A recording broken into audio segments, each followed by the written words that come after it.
Joining us now, our leading rusher from last week's game and a guest on tomorrow's Two Right Turns podcast, running back Keith Adams Jr. Y'all fire away with questions whenever you're ready. Keith, just take us through that last drive and what y'all were trying to do and how to build it, execute and get into the end zone. So honestly, just trying to run the ball, obviously. I think they wanted to give me an opportunity to score a touchdown, and I guess I gave myself more opportunities by running the ball really well. So just kept going down the field, not letting one person tackle me. So. I guess what's it like? I know everybody talks about how hard of a runner you are, but going at the end of the game, its defense is probably already beat up. I mean, do you feel like you can kind of impose your will a little bit? Yeah, I could definitely tell that after that first run, they didn't want to tackle me. So. And when I see that in defenses, I'm like, okay, I got you. So pretty much we just imposed our will on them, kept running the ball. And that's one thing about me. I'm going to make sure there's no drop-off whenever I get in. So. You mentioned not having to drop off again in the game. Just how you kind of have like a reduced role with Adam and other guys kind of ahead of you on the depth chart.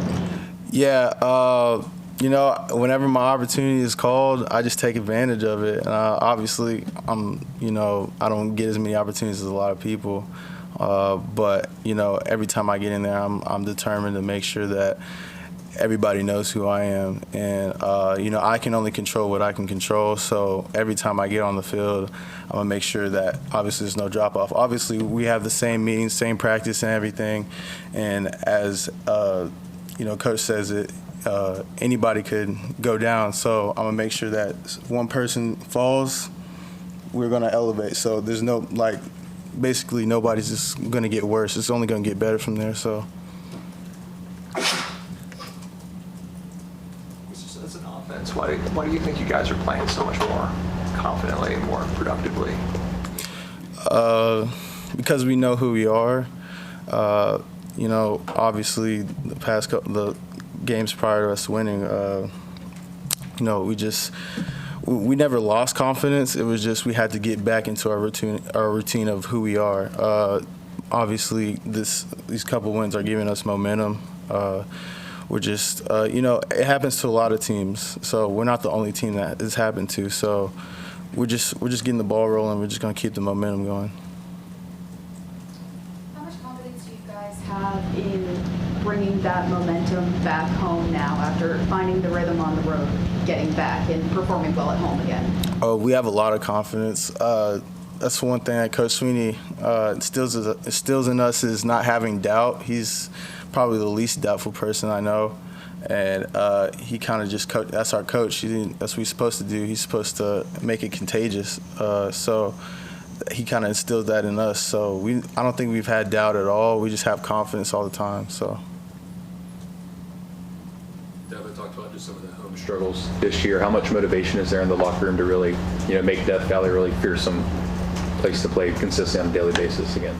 Yeah, we take pride in winning at home. Obviously, with the home win streak we had a couple years ago. So I think it's very important to, make sure that our fans are getting their money's worth coming to our games because they're doing their part by coming to support us. So we got to do our part by winning. Everybody talks about how hard of a runner you are. Peter Woods, though, running the football, how difficult do you think it is for defenders to try to tackle him?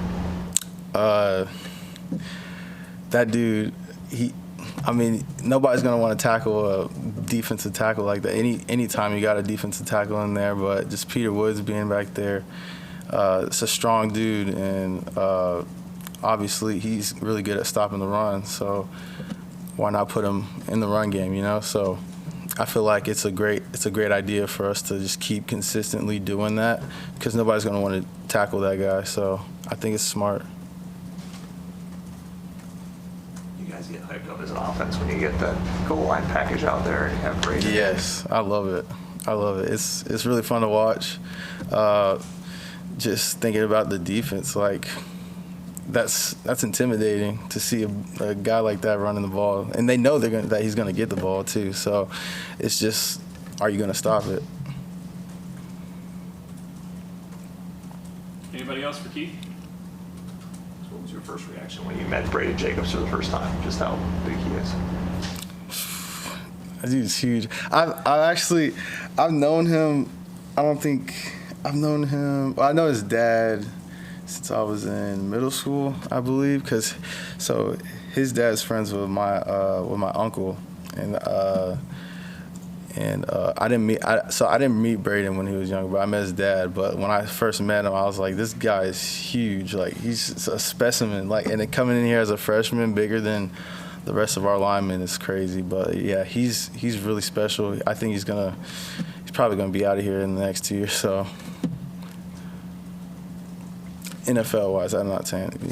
Yeah, yeah. Anybody else? All right, Keith. Appreciate your time, man. Awesome. Thank you.